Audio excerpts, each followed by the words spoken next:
And it's your putter, right? Oh yeah, new putter. Talk about that. Why you switched to that putter and how you putting with it so far this week.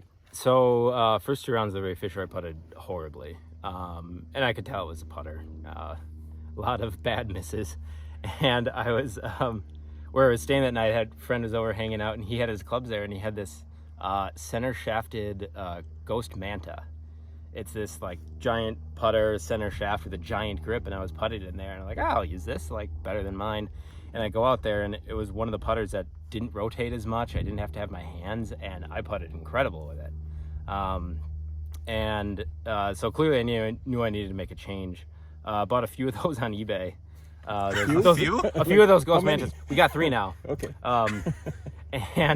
But I had also gone to Golf Galaxy and was playing around, and they had one of those there. It's the even roll 0, and I would hit a couple, and like it would go straight, and then I'd try another one, and the head would wobble, and I'd be like, well, what am I doing? So I didn't buy it then, but I got it like 5 days ago now and paid for overnight shipping, and it came, and I was able to figure out how to set up to it cross-handed, and so it's a big difference where I'm able to like focus on the read of the green rather than just trying to hope it goes straight off the face. How does it look different when you look down at it, or I mean, how much different is it than what you were putting with? Before I had a blade, a Cali, and I mean it looks different, but that never really affects me. It's more the feel, and this one, it's pretty clear. It doesn't move close to as much, and it comes off well. What is this model exactly? Even roll 0. Okay. Yeah. You got it how many days ago? I think it came on last Tuesday. Yeah, maybe a week now. Okay. Tuesday. FedEx, Amazon. How did you get it? Directly from them. You know, I looked at Golf Galaxy, and there were none within 100 miles, and so I was like, oh crap, how am I gonna get one? And so I just ordered it from them. And it arrived by a delivery person, so that the delivery person is like the MVP of this tournament. So yeah. Well, I was worried that even if I paid for overnight, I didn't know if they had many in stock. And luckily, I got that notification. I was quite glad. Other than putting, how do you like the way you played today?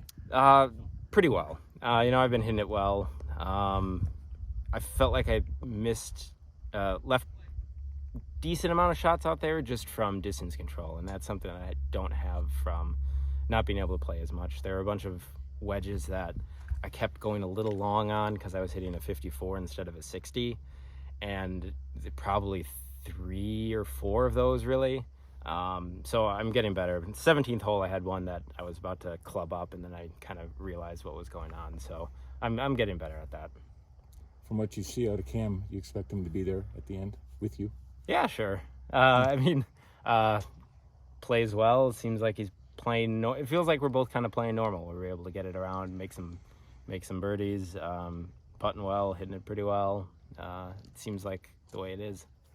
Key sequence was on this 9th hole here, where you knock it close and roll in another birdie. I know it was for the video, but it also helped you in the tournament. And but Cam makes double, Ty made double, the group ahead of you, and you walk off of there, I think, with a 4-shot lead. It was a 3-shot swing, you know, with 2 guys chasing you. That doesn't happen very often. No.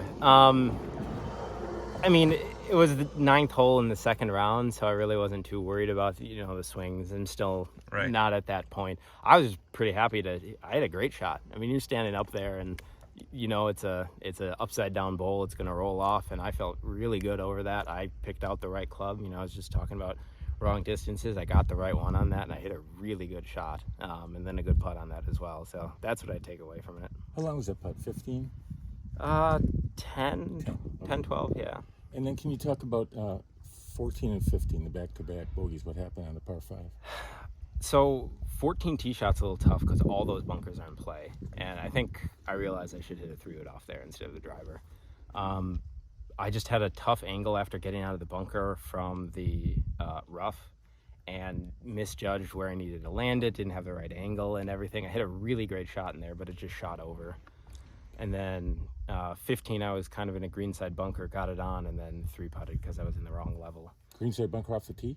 Yeah. You hit driver? Hit a 3-wood. I got kind of a hot 3-wood in a little pull, and it got up there. I was happy to get on the green, but it was tough. I mean, really the big problem was that was like the first time I could feel getting a little tired, getting a little heated, and made a difference there. And, made the 2 bogeys there. I kind of slapped myself in the face and said I only had 3 more before being able to rest, and that's why I was able to finish pretty well. Oh, you're 33 now almost. So it's... Yeah, I know. Is it Saturday or Sunday your birthday? I don't know what day's today. It's 23rd. 23rd. Okay. And as you see what this course has given, what do you expect it to give and take away in the next couple rounds? In other words, how do you expect it to play when once we've cut the field and everything's on the line? Yeah, I assume they'll firm it up a little. The shot into 14, it was getting kind of hard. Guess the greens haven't been too hard yet, but I'm sure they will be. Just we had not having rain, all the sun, and they'll want to make it a little harder. The first 2 rounds is to get everybody around, and they'll make it a little more difficult. If you had to guess, how many times do you say you've been able to be really aggressive on the shot coming into the green, like with a wedge in your hand? Oh, never. Never? Until this year. Yeah, I had problems a few years ago. Where like I couldn't hit wedges on the green. It just like nothing worked out. I've been doing some swing changes and stuff's been working out, but like I mentioned on 9, I knew that was going to go dead straight. And the 54s that I had going too long, they were still really good shots. It was just the distance was a little off. So I'll be able to work on that. Do you work with someone on a swing change, or you listen to people on Twitter? I figure it out myself. Let's just say. Boy. I mean, most of that stuff that you see is kind of wrong. Is what I've learned. I look at it's like my goal is to try to be able to like watch a video and go, I don't think that's right. I won't trust it. It's just trying to figure out which ones to listen to. There's not much, let's just say. So you made the right call then. Yeah. Well, great. Thanks, Jack. Thanks, Jack.